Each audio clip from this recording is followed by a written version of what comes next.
자, 이제 가격 이론부터 보겠습니다. 네, 고맙습니다. 가치와 가격은 이거는 별로 분량이 많지 않습니다. 아주 간단합니다. 묻는 내용도 단순하고요. 여러분도 그렇게 어렵게 느껴지지는 않으실 겁니다. 가치라고 하는 것은 좀 추상적인 개념이고요.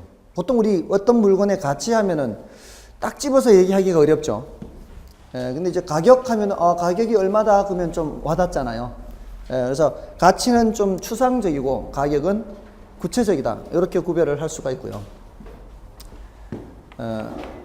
가치와 가격을 요 놈은 추상적이고 요 놈은 구체적이고 그리고 얘는 좀 주관적인 성격이 좀 강하다라고 볼 수 있고요. 얘는 객관적인 성격이 강하다 이렇게 볼 수가 있고요. 가격을 표시한 게 가치인가요? 가치를 표시한 게 가격인가요? 가치를 표시한 게 가격이죠. 네, 그렇죠. 이런 거 가지고도 장난쳐요. 우리 시험이. 언어인데, 근데 이런 거 가지고도 문장을 만듭니다. 가치를 화폐로 표시한 것이 가격입니다.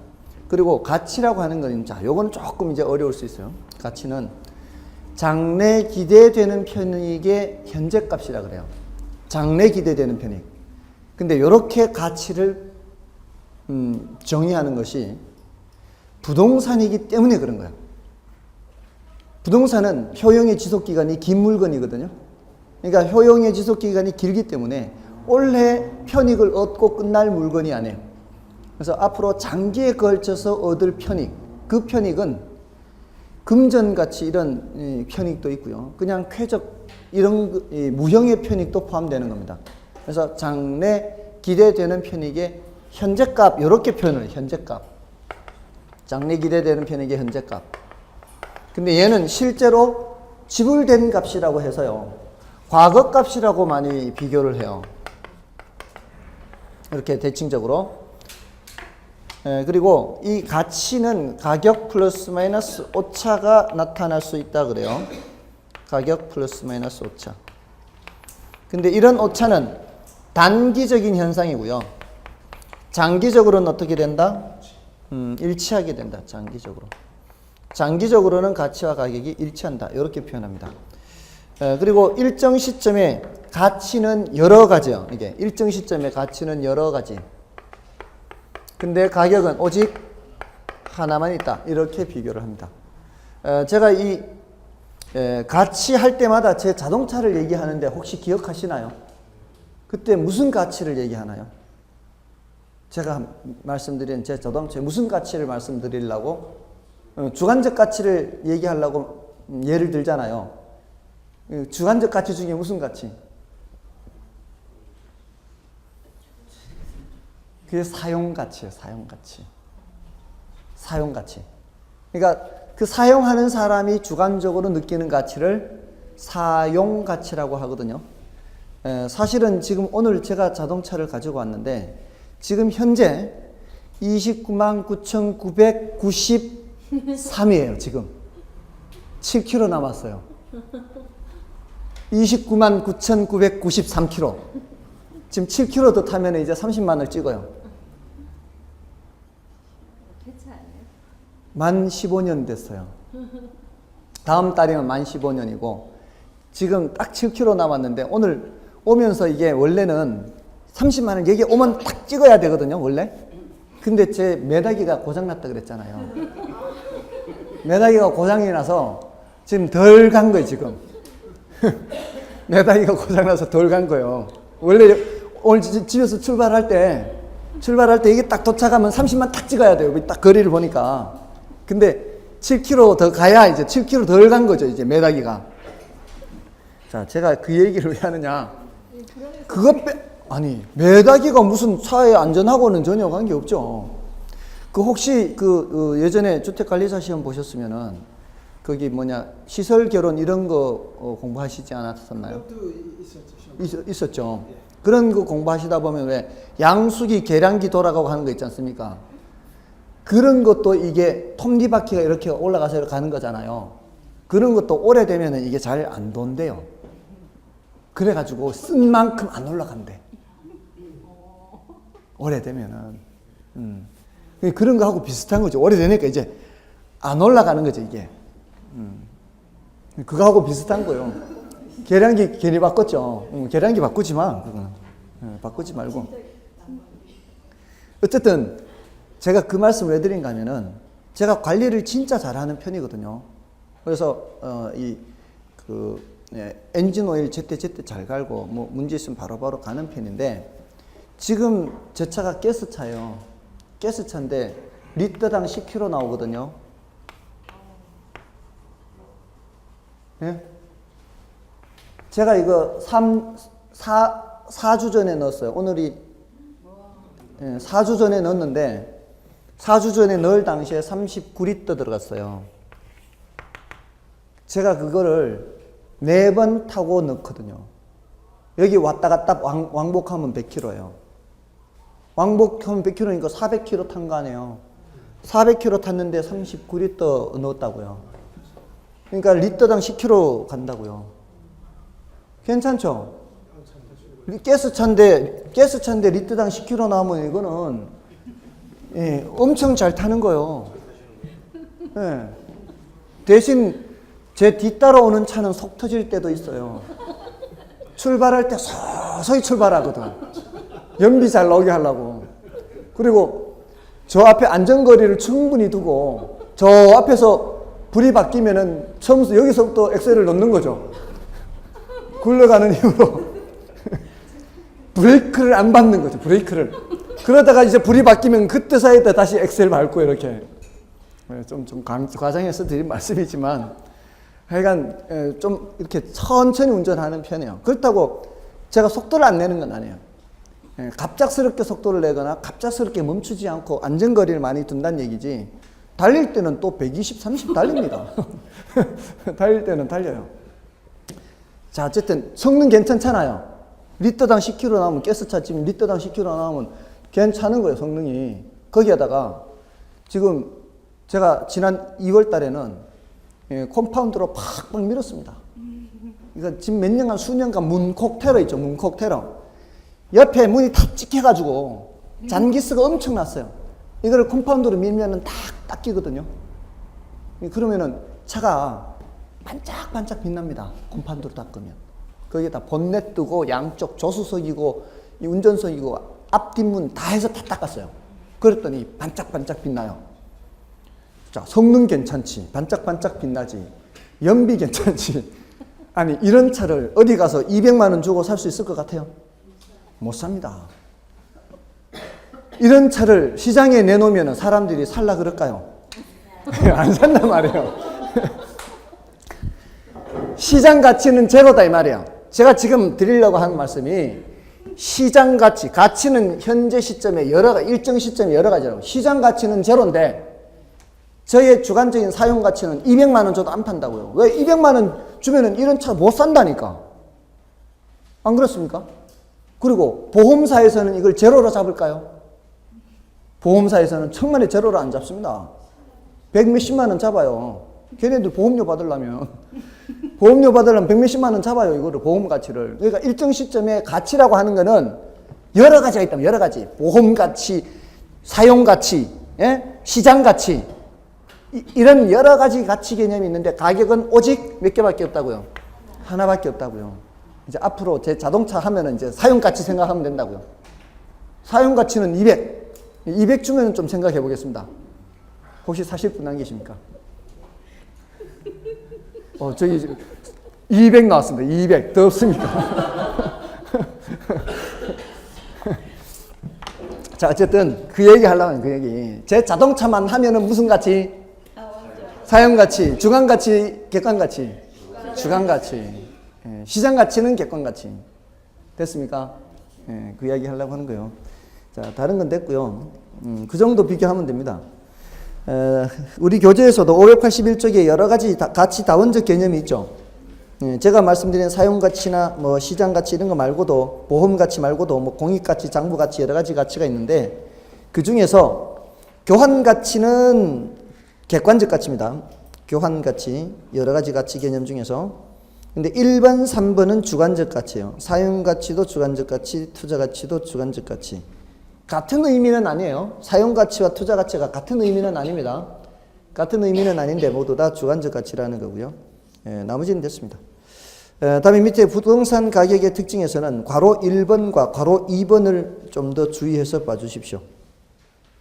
괄호 1번과 괄호 2번. 교환의 대가인 가격과 용익의 대가인 임료로 구성되어 있다. 그러면서 넘어가시면 박스에 광의 가격이 있죠.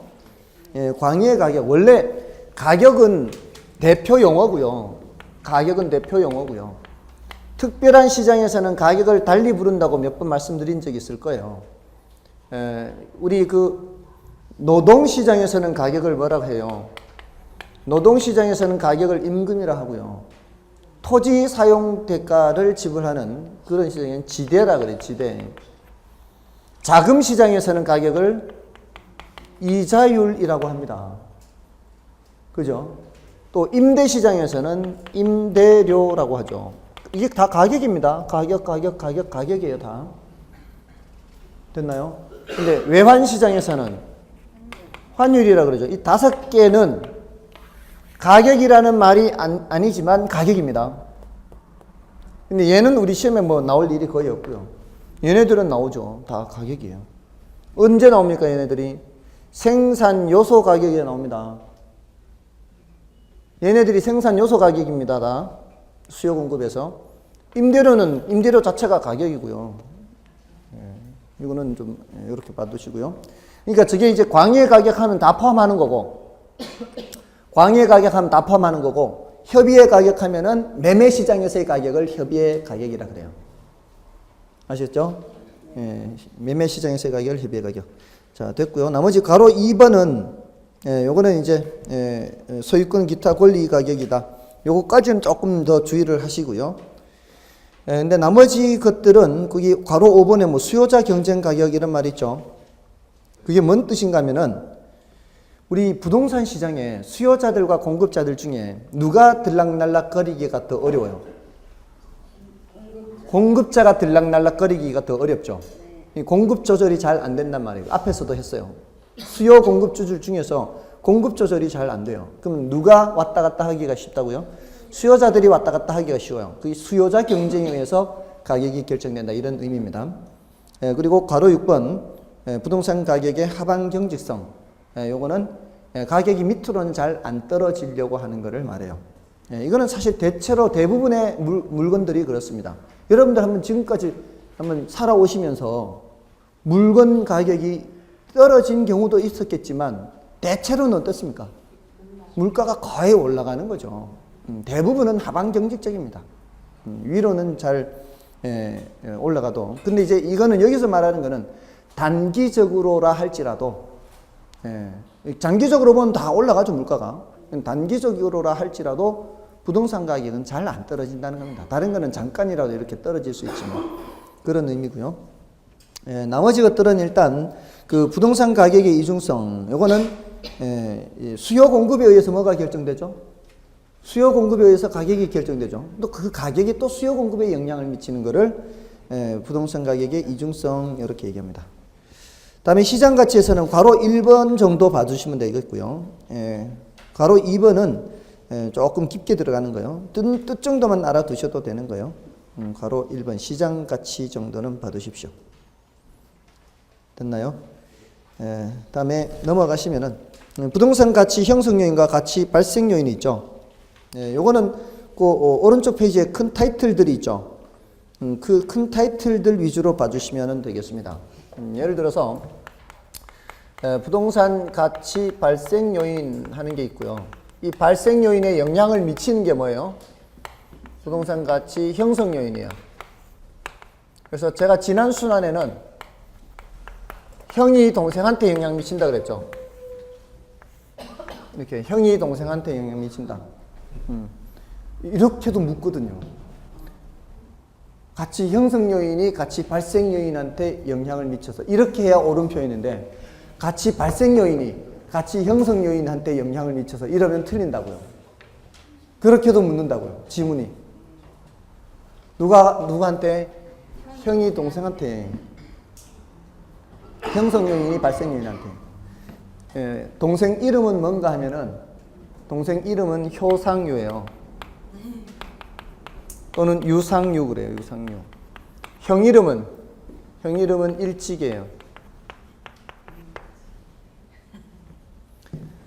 이거는 효용성을 말해요. 효용성. 이거는 상대적 희소성. 지난 순환에 요 수업 들으신 분 기억나십니까? 요 파트. 기억나세요? 지난 순환에? 건우밖에 없는가? 수업을 그때 한 사람밖에 안 들은 것 같아요. 유효수요. 효용성, 상대적 희소성, 유효수요.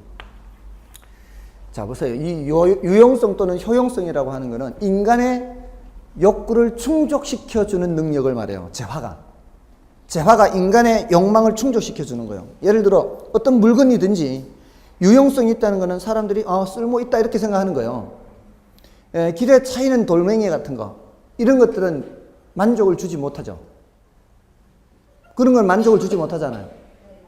그런 것들은 유용성이 없는 거예요. 근데 그런 걸 또 판 산업도 있더만은 그 뉴욕에 쓰레기를 판 사람이 있더만요. 뉴욕 쓰레기를 판 사람이 있더만요. 인터넷에 보니까 별의별 거 가지고 돈 버는 사람이 있더라고요. 근데 어쨌든 그냥 아무 쓸모 없는 거 이런 것들은 효용성이 없잖아요. 그런 거는 가치를 발생시키지 않는 건 당연한 거예요. 근데 효용성이 있는 물건이라도요 무조건 가치를 발생시키는 게 아니에요. 공기 말씀을 드렸을 거예요. 공기 유용성 있어요 없어요? 공기 유용성 있죠? 자, 근데 공기를 돈 주고 마시나요? 공기를 돈 주고 마시는 거 아니죠? 그는 가치가 있다는 얘기 없다는 얘기예요. 가치라고 하니까 이제 헷갈리죠 또. 가치가 있을 것 같은데. 가치가 있을 것 같은데. 지금 우리가 얘기하는 거는 경제적 가치. 우리 감정평가에서는 경제적 가치를 따지는 겁니다. 물론 가치 있죠. 없으면 죽는데 그렇게 말하는 그 가치에서 이렇게 생각해요. 돈 내고 마시냐 이걸 생각해 보면 돼요. 돈은 안 내잖아요. 그 소리에는 경제적 가치는 없다는 얘기예요. 그러니까 여기서 말하는 건 경제적 가치. 효용성은 있어도 경제적 가치는 없다 이 말이에요. 맞나요? 네. 왜 그러냐? 상대적 희소성. 요 조건이 충족되지 않기 때문에 희소해야 돼. 물건이 가치를 갖기 위해서는 희소해야 돼요. 널려 있으면 그거는 희소 가치가 없죠. 예. 연예인 중에 누가 잘생겼죠? 예? 싸이요? 취향 독특하시네. 장동건? 질렸어요? 그럼 누구? 정우성? 조인성? 배용준? 이제는 뭐 아무도 별로예요. 그런 사람들이 희소하니까 가치가 있는 거예요. 하루에 한 명씩 배용준 나오고 하루에 한 명씩 그런 먼 우성, 정우성 뭐 이런 사람 나오면은 그 사람들이 그만큼 가치가 나가겠습니까? 그죠? 다이아몬드 효용이 있죠? 얼마만큼의 효용이 있나요? 다이아몬드 큰 효용은 없어요 사실은. 그 반짝반짝거리는 거죠. 물론 여자들은 다 반짝거리는 건 다 좋아하더라고. 예?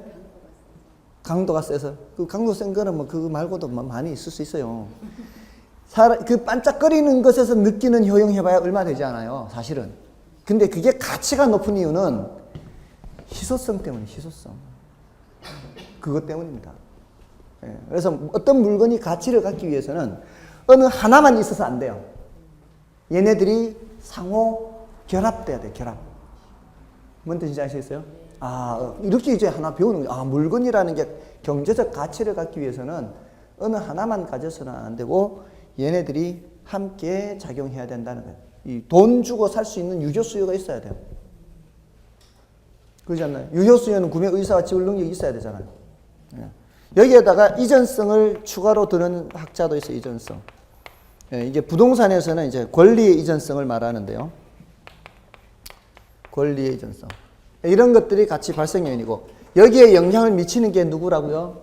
같이 형성 요인, 형이에요. 형성 요인이.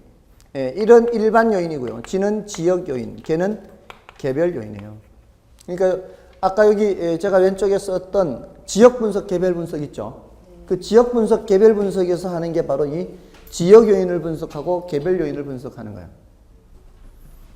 어떻게 영향을 미치는가 하면 보세요. 일반 요인에 사회적 요인, 경제적 요인, 행정적 요인 이런 게 있다라고 해요. 근데 일반 요인으로서 사회적, 경제적, 행정적 요인은 별로 중요하지 않습니다.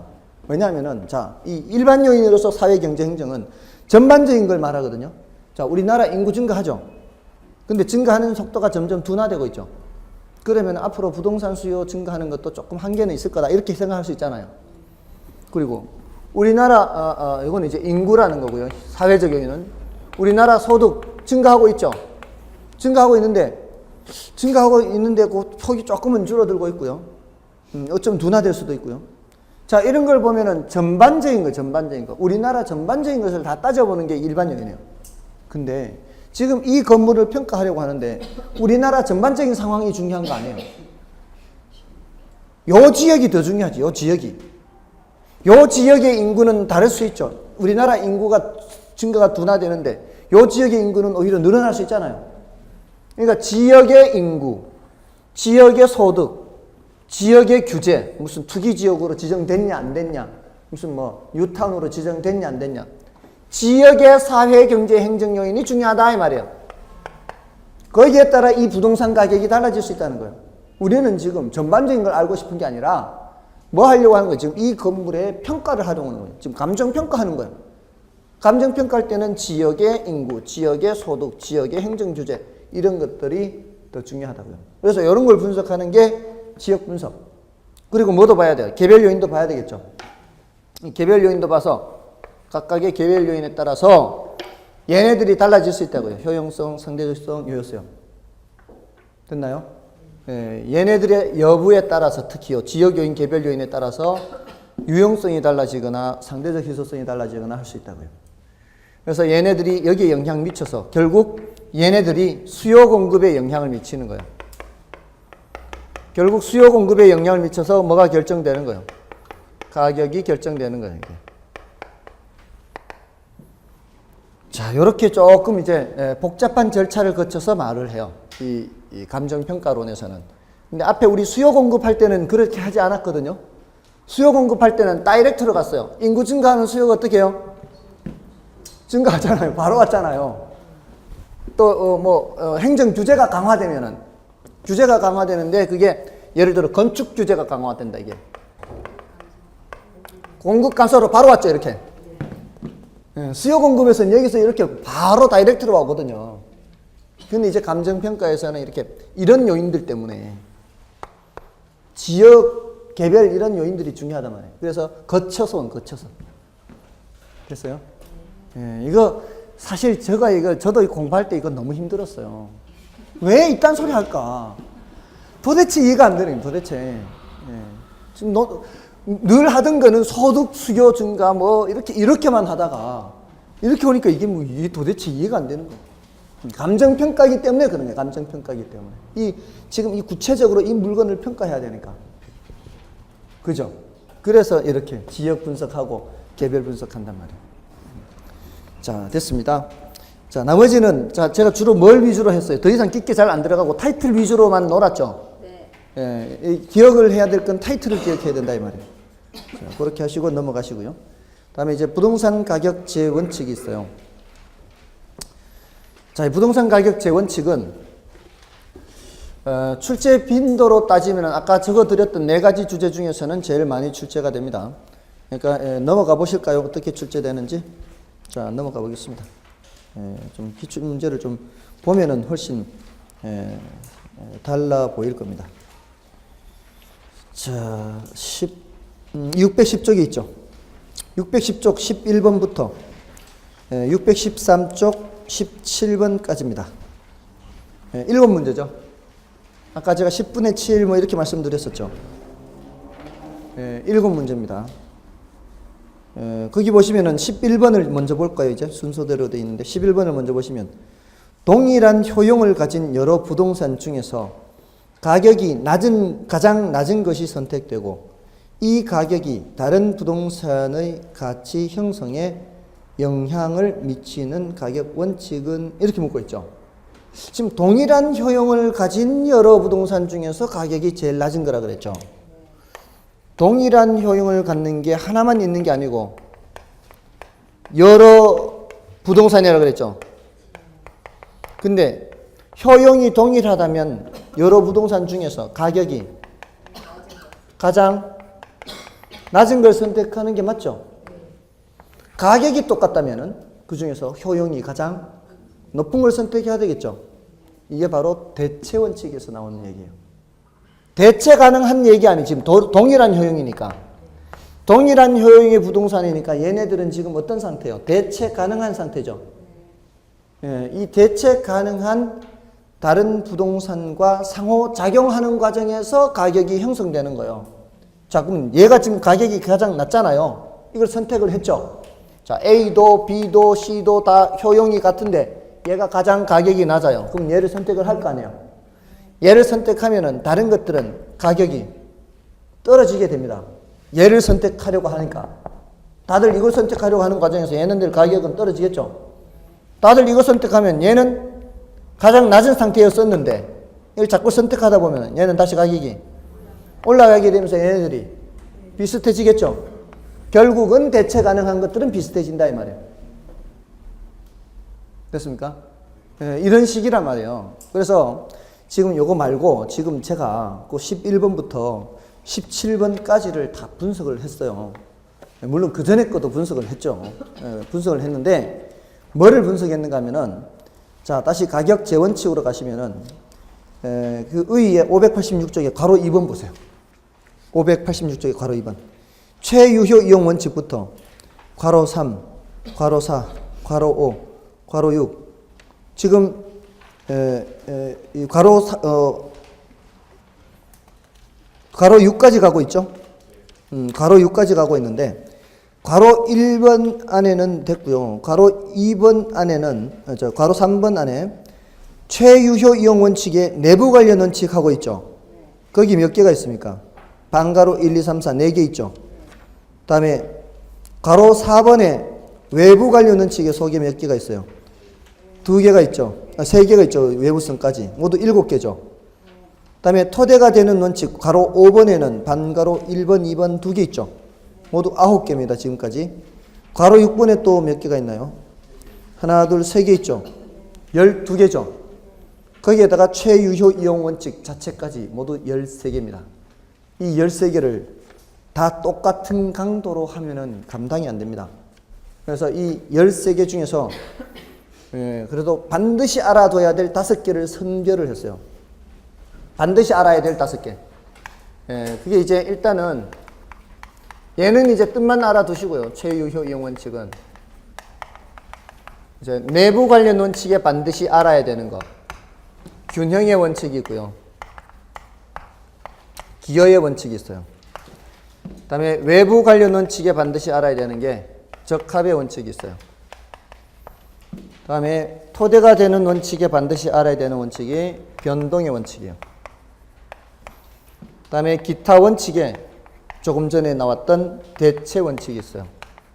이 5가지. 하나, 둘, 셋, 넷, 5. 얘네들은 다른 놈들보다 시험에 등장하는 빈도수가 훨씬 더 많아요. 5개만 해도요. 커버되는 거는 7, 80% 커버가 된다 이 말이에요. 5개만 해도. 그러니까 훨씬 효과적이죠. 다른 거 다 할 필요 없이. 일단 얘부터 말씀을 드릴게요. 얘부터. 최유효 이용 원칙은 뭐냐? 뜻만 알게 이건 뜻만 알고 지나가면 돼요. 최유효 이용이라는 가장 잘 이용하는 거죠. 가장 잘 이용하는 상태를 최유효 이용이라 그래요. 근데 최유효 이용 원칙은 뭔가 하면은 부동산의 가치라고 하는 거는 최유효 이용 상태를 표준으로 한다는 거예요. 표준. 자, 예를 들어 볼게요. 어떤 지상에 건물이 있는 밑에 땅이에요. 지금 이 지상의 건물은 철거를 해야 될 상태예요. 낡았어요. 철거해야 될 정도로 낡았다면 밑에 있는 이 땅, 지금 지금 건물이 없는 상태의 이 땅하고 다른 조건이 똑같다면, 얘가 지금 1억에 거래된다면 얘는 1억보다 낮게 거래되겠죠. 얘는 지금 당장이라도 어떤 용도로 사용할 수 있는 거고, 얘는 지금 철거해야 되는 상태인데, 얘는 이 땅 건부지 가격이죠. 이 건부지 가격은 1억보다는 아래일 거 아니냐고요. 맞나요? 왜 이렇게 되는 거요? 이게 바로 건부감가가 발생한, 건부감가가. 지상에 건물이 있어서 최유효 이용 상태에 미달한 거죠. 그러니까 이 물건을 평가할 때 먼저 뭐를 알았어야 되는가 하면은 최유효 이용 상태 가격을 알고 시작해야 돼요. 어떤 부동산의 가치라고 하는 거는 뭐를 표준으로 해서 형성된다고요? 최유효 이용 상태의 가격을 표준으로 한다고요. 만약에 감가 요인이 없다면 어떻게 하면 되고요? 감가 요인이 없으면 최유효 이용 상태 가격 그대로 평가를 하면 되겠지만, 감가 요인이 있으면 빼야 될 거 아니에요. 그러니까 최유효 이용 상태가 표준이 되는 거라고, 표준. 그러니까 최유효 이용 상태를 항상 파악을 해야 돼요. 그게 어떤 상태가 최유효 이용 상태인지 아셨어요? 그래서 이제 감가시킬 요인이 있으면 감가시키고, 그냥 평가할 거면 그냥 평가하고, 이렇게 가는 거예요. 자, 근데 얘는 뭔 소리냐? 얘는, 자, 이런 걸 판단을 할 때요.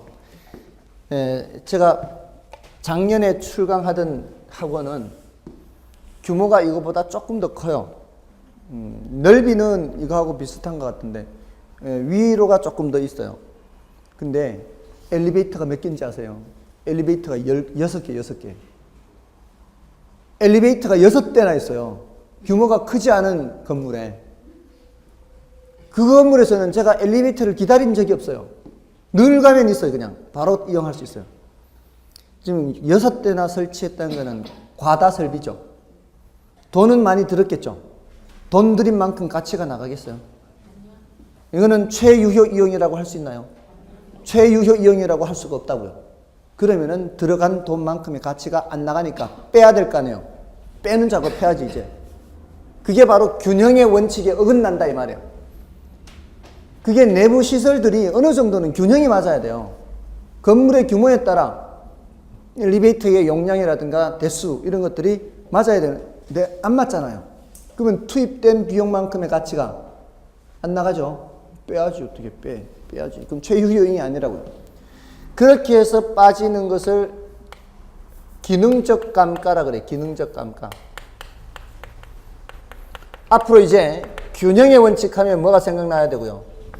기능적 감가가 생각이 나야 되고, 또 뭐도 생각나야 될까요? 엘리베이터가 생각이 나야 돼요. 아시겠죠? 과다설비로 엘리베이터요. 과다설비도 문제지만 과소설비도 문제예요. 다음에 요건 일단 남겨놓고요. 자, 이 적합의 원칙은 외부 관련 원칙으로 얘기를 해요. 자, 집을 지었는데 고급 빌라를 지었어요. 달동네에다가 고급 빌라 지었어요. 돈은 10억 들였어요. 근데 10억에 팔릴까요? 팔리겠죠. 달동네에 고급 빌라, 이거 안 맞잖아요. 그거는 부동산의 내부 상태를 본 거예요? 외부 환경하고 본 거예요? 외부 환경하고 본 거예요. 그게 적합의 원칙이에요. 그러니까 이런 적합의 원칙에 어긋나면은 비록 내부 상태는 멀쩡해도 가치는 떨어질 수 있죠. 이런 감가를 무슨 감가를 하는가 하면은 경제적 감가라 그래요. 이게 생각이 나야 돼, 이런 게. 이게 짝을 지어 생각나면은 웬만한 건 다 풀 수가 있어요. 그럼 적합의 원칙하면 뭐 생각나야 돼요? 또 뭐가 생각나야 돼요? 달동네 고급 빌라가 생각나야 되는 거예요. 됐나요? 다음에 요런 변동의 원칙이에요. 변동의 원칙은 얘가 변하는 거예요. 얘가 변하는 거예요. 요놈들이. 가치 형성 요인은 고정되어 있지 않아요. 가치 형성 요인은 자꾸 변해요. 변하니까 얘네들한테 영향 미치는 것도 자꾸 변하겠죠. 그러니까 얘네들도 자꾸 영향을 받아서 변하겠죠. 가치 형성 요인이 변동한다. 그 뜻이에요. 이 변동이. 가치 형성 요인이 변하니까 가격도 변할 거 아니에요. 그러니까 언제적 가격인지를 얘기를 반드시 해줘야 되죠. 그게 바로 뭐예요? 기준 시점이에요. 기준 시점. 기준 시점을 명확히 해야 되는 이론적 근거가 되는 거예요. 기준 시점. 또는 거래 사례 비교법의 시점 수정이에요. 거래 사례가 2달 전에 거래됐어요. 근데 지금 평가하려고 하는 거예요. 그럴 때는 시점 수정해야 되죠. 2달 전 거래된 걸 그대로 사용할 수 없다 이 말이에요. 그 다음에 대체 원칙은 조금 전에 했죠.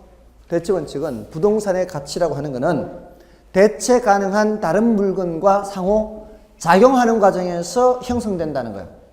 대체 가능한 다른 물건이 뭐가 있어요? 뭐 용도적으로 대체 가능하든 또는 투자 목적으로 대체 가능하든. 투자 목적으로 다른 게 수익률이 좋아요. 그럼 어떻게 하겠어요, 사람들이? 다른 데로 가겠죠. 다른 데로 가면 부동산 가격은 떨어지는 거죠. 인기 없으니까. 그거는 이제 투자 목적이고. 이 투자 목적이 아니더라도 이제 용도상 대체 가능한 다른 물건이 인기가 있어요. 그게 또 성능이나 그럼 사람들이 그쪽으로 갈 거 아니에요. 그럼 그쪽으로 가면은 얘는 물건 가격이 떨어지고 이렇게 되는 거죠. 그러니까 그 대체 가능한 다른 물건과 상호 작용을 한다는 거예요. 그 과정에서 가격이 형성된다는 거예요. 그게 대체 원칙이야. 근데 요거는 특히 뭐하고 관계가 있는가 하면은 이제 감정평가 3방식 모두 관련이 되는데 3방식 모두 관련됩니다. 모두 관련되는 특히 간접법과 관련, 특히 간접법이에요. 이 간접법은 뭔가 하면은 사례 자료를 활용하는 방법을 간접법이라 그래요. 사례 자료를 활용하는 방법. 그러니까 간접법은 굉장히 많겠죠. 예, 사례 자료를 활용하면 전부 다 간접법이라고 하니까. 근데 그 사례가 어떤 사례라 해야 돼요? 대상 부동산하고 비슷한, 대체 가능한 그런 사례라 해야 되겠죠. 됐나요? 그리고 아까 대체 가능한 2개 중에서 효용이 같다면 가격이 싼 걸 선택하고 가격이 같다면은 효용이 높은 걸 선택하고 이거를 저는 뭐라고 부르는가 하면은 같은 값이면 다홍치 마라 그래요. 그러잖아요. 같은 값이면 다홍치 마라는 게 다홍치마가 효용이 더 높다라는 뜻이겠죠. 예. 다홍치마에 대응하는 치마가 무슨 치마인가요? 예? 다홍치마에 대응하는 치마가 무슨 치마예요? 광목치마. 아니 옛날이니까. 그 뭐 있잖아요. 다홍치마 알록달록 이렇게 물들이고 이런 거고 광목치마, 무명치마 이런 거는 물 안 들인 거고 그러지 않겠어요? 예. 같은 값이면 다홍치마가 효용이 높은 거다 이 말이죠. 예. 뭐 또 있나요? 아, 월남치마. 월남치마도 있고. 자, 어쨌든, 자, 요거 균형의 원칙. 자, 기여의 원칙이 남았는데, 아까 기여의 원칙은 제가 말씀을 드릴 거라고 했어요. 아까 이 그림 그렸었죠, 이 그림. 요만큼 요렇게 편입하는 거. 맞나요? 자, 요거 아까 그냥 시세로는 1억인데 1억에 거래 못한다 그랬죠. 그냥 시세로는 1억인데 이 두 사람 사이에서는 2억은 돼야 된다 그랬죠. 이 2억을 평가할 때, 2억 평가할 때, 요 앞에 편입되는 부분이 뒷토지로 이렇게 붙어버리면 이 뒷토지 가격이 상당히 많이 올라가겠죠. 여기에 기여한 정도가 있을 거 아니에요. 그걸 기여도라 그래요. 기여도. 기여한 정도에 따라서 얘가 달라지는 거예요. 기여한 정도가 많으면 가격이 많이 올라갈 거고 기여한 정도가 작으면 가격이 적게 올라갈 거 아니에요. 그래서 이 기여의 원칙은 뭘 말하는가 하면은 부동산의 가치라고 하는 거는 각 구성 부분의 생산비 합이 아니라 기여도 합이라 그래요. 기여도 합. 조심해야 돼요. 자, 보세요. 지금까지 여기 엘리베이터가 없던 건물에 엘리베이터가 없던 건물이에요. 옆에다가 이 외벽에다가 뭘 달아서 엘리베이터를 만들었어요. 이 엘리베이터 만든 비용은 2억이에요. 엘리베이터의 비용은 2억이 들었거든요. 비용은 2억. 근데 이 건물이 10억 하던 건물이 13억이 됐어요. 이럴 수 있겠죠? 그럼 해요 말아요? 해야 되죠. 이런 건 잘 알죠. 자, 비용은 2억 들었는데 가치는 3억 올랐죠. 이거를 부동산의 가치는 하면서 각 구성 부분의 생산 비용 합이다 그러면 말이 돼요? 말이 돼? 12억이 아니고 지금 13억인데 말이 안 되죠. 생산 비용의 합이 아니라 기여도의 합이라고 해야 된다고요. 예. 비용은 얼만데? 비용은 2억인데 기여는 얼마 했어요? 기여는 3억을 했잖아요. 비용은 2억인데 기여는 3억 했다고요. 10억짜리가 13억 됐으니까. 그러니까 부동산의 가치는 생산 비용의 합이 아니라 뭐의 합이다? 기여도의 합이라는 기여도. 기여한 정도요. 자, 이럴 때는 생산을 해야 되겠죠. 투입을 해야 되겠죠. 근데 엘리베이터 비용은 3억인데 부동산 가격은 2억밖에 안 올라가면은 그럼 하지 말아야 될 거 아니에요. 이런 거를 뭐라고 하는가 하면은 추가 투자라 그래. 추가 투자. 저런 엘리베이터를 새로 설치하느냐, 리모델링 하느냐, 마느냐 이런 걸 추가 투자를 하거든요. 추가 투자의 적부 판단이라 그래요. 추가 투자를 하는 게 좋으냐, 안 하는 게 좋으냐 할 때 무슨 원칙이 관계가 있다고요? 기여의 원칙이 관계가 있다고요. 그리고 아까 이 두 사람 사이에서만 합리성이 인정되는 이 가격을 무슨 가격이라 그랬죠? 아까 무슨 가격이라 했죠? 두 사람 사이에서만 합리성이 인정되는 가격. 제한된 당사자 사이 한정 가격이라 했죠. 한정 가격 판정할 때도 기여의 원칙이 적용이 되고요. 또 추가 투자의 적부 판단할 때 추가 투자의 적부 판단할 때 기여의 원칙이 적용이 됩니다. 자, 됐나요? 5개 됐죠? 이 5개는 이제 무슨 일이 있더라도 해야 된다 이 말씀입니다. 자, 그럼 이제 교재에서 확인을 해볼게요. 오늘 지역 분석, 개별 분석까지는 할 생각이었는데 그거는 다음 주에 간단하게 설명드리고 3방식 들어가야 되겠습니다. 일단 586쪽에 최유효 이용 원칙 있죠. 요거 뜻 정도는 알아두십시오. 그 의의 동그라미 1번에 있죠. 최유효 이용의 원칙이란 부동산의 가격은 부동산의 최유효 이용을 전제로 하여 파악되는 가격을 표준이에요. 표준. 뭐가 표준이요? 최유효 이용을 표준으로 한다는 얘기예요. 최유효 이용을 표준으로.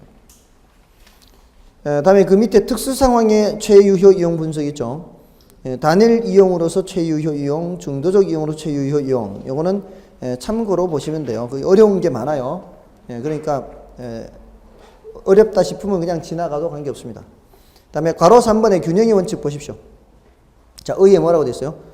부동산의 유용성이 최고로 발휘되기 위해서는 투입되는 생산 요소의 결합 비율 또는 내부 구성 요소 이렇게 되죠. 여기에 적절한 균형. 그리고 감정 평가 활용에 있죠. 거기 뭐라고 되어 있어요? 기능적 감가. 기억에 있죠. 기능적 감가. 많이 하려고 하지 마시고요. 딱 한 개씩만 확실한 거 하려고 하시라고요. 많이 하려고 하면은 오히려 더 모를 수 있습니다. 여러분들 왜 이제 모래사장에 가서 모래를 많이 주려고 하면 어떻게 돼요? 빠져나가죠. 그거 생각하십시오. 많이 주려고 하지 말고 한 개씩만 확실하게 알자는 거. 아셨죠? 다음에 일단 여기 5개가 된 후에 나머지를 봐야 되니까 반가로 2, 반가로 3, 수익 최종 체감 수익 배분 원칙 지나가시고요. 기여의 원칙을 먼저 보세요. 기억해 보시면 부동산의 가격은 부동산을 구성하고 있는 각 구성 요소가 그 가격에 기여하는 기여도입니다. 기여도에 의해 결정이 되는 거예요. 맨 밑에 줄에 주의할 것은 있죠. 부동산의 가치란 각 구성분이 기여도를 합한 것이지 생산비를 합한 것이 아니라는 거예요. 자, 넘어가시고요. 감정평가의 활용 있죠. 자, 거기에서는 그 거래사례 비교법 적용 시 복합 부동산의 가격을 토지 부분과 건물 부분으로 나누는 배분법도 있기는 있지만, 아까 제가 말씀드린 건 어떤 거예요? 인접 토지 병합 분할에 따른 한정 가격 있죠. 한정 가격. 아까 말씀드린 거는 한정 가격하고 뭐 하고요? 추가 투자의 적정성 판정에 활용되는 겁니다. 다음은 적합의 원칙이에요. 밑에 적합의 원칙하고 뭐 생각해야 된다 그랬죠? 달동네, 달동네 고급 빌라. 그리고 무슨 감가? 경제적 감가. 그런 경우에 발생하는 외부 요인에 의해서 발생하는 감가는 전부 다 경제적 감가입니다. 외부 요인. 그래서 기억의 적합의 원칙이란 부동산의 유용성이 최고로 발휘되기 위해서는 그 부동산에 속한 지역의 환경에 적합하여야 한다는 겁니다. 다음에 감정평가의 활용이 있죠. 감정평가 활용해서 니은의 끝에 있어요. 니은 끝에 경제적 감가 요인. 자, 이렇게 되고요. 다음에 넘어가셔서 이제 오른쪽 페이지에 변동의 원칙입니다. 변동의 원칙. 변동의 원칙은 가치 형성 요인의 변화에 따라 부동산 가격이 끊임없이 변하면서 형성된다는 원칙을 말한다. 감정평가의 활용에서는 시간의 경과에 따라 가치 형성 요인이 변동하므로 감정평가 업무의 시점 수정 및 기준 시점, 요게 아까 했던 거죠. 기준 시점을 확정해야 하는 이론적 근거가 되는 겁니다. 됐죠? 다음에 넘어가시고요. 대치원칙 마지막입니다. 5번째. 대치원칙. 대상 부동산의 가격은 대체성을 지닌 다른 부동산 또는 재화 등의 가격과 상호작용 과정에서 형성된다는 원칙이다. 이는 부동산의 가격 결정 과정에서 효용이 동일하다면 가격이 싼 것을, 가격이 동일하다면 효용이 큰 것을 선택하게 되는 과정 또는 법칙을 말합니다. 이건 뭐 그렇게 어렵지는 않은 거고요. 다음에 감정평가의 활용에서는요, 감정평가 3방식 모두 관련됩니다. 이걸 대체원칙을 적용하지 않을 수가 없고요. 그리고 또 특히 사례 부동산의 자료를 사용하는 간접법의 적용 근거가 됩니다. 그러니까 이 대체원칙은 3방식 모두 다 적용되는데 특히 어디에 적용된다고요? 간접법에 적용이 됩니다. 자, 5가지를 좀 준비를 하셨다면 한번 여러분들이 테스트를 해보십시오. 아까 11번부터 17번까지, 아까 11번부터 17번까지가 가격 재원칙 문제였죠. 아까 제가 11번은 풀어드렸으니까 여러분들이 12번부터 17번까지를 지금 5개만 알잖아요. 지금 5개만 공부하고서 어느 정도 해결이 되는지 보시라고요. 확실하게 한 후에, 지금 바로 보시기보다는 집에 가서 한 번 더 5개 확실하게 알고 풀어야지. 아니, 지금 다른 것도 안 한 상태에서 5개도 어설프게 알고 문제를 풀려면 안 될 거 아니에요. 최소한 5개는 확실하게 알고 풀면은 얼마나 해결되는지 확인해 보시라고요. 그게 공부를 선택해서 자주 출제되는 것을 확실하게 아는 것이 얼마나 중요한지를 확인해 보시라고요. 가장 자주 언급되는 5개. 물론 이것만 언급된 거 아니에요, 시험에. 예측의 원칙도 언급됐고 수익 배분의 원칙도 언급되고 다 됐어요, 되기는. 근데 이 5개만으로도 상당 부분이 해결이 된단 말이에요. 만약에 여기 지금 6개 남았잖아요, 문제가. 6개 중에 4개가 해결되면은 그거는 성공이에요. 6개 중에 4개면 66% 아니에요. 그러면 합격이지. 뭔지 아시겠죠? 그러니까 그렇게 안 되고 3개밖에 안 된다. 그러면 이제 조금은 더 해야 되는 거죠, 뭔가를. 그렇게 보시면 돼요. 그래서 다음 주에는 이제 지역 분석, 개별 분석 이걸 간단하게 설명드리고 감정평가 3방식을 들어가도록 하겠습니다. 늦은 시간까지 애쓰셨습니다. 감사합니다.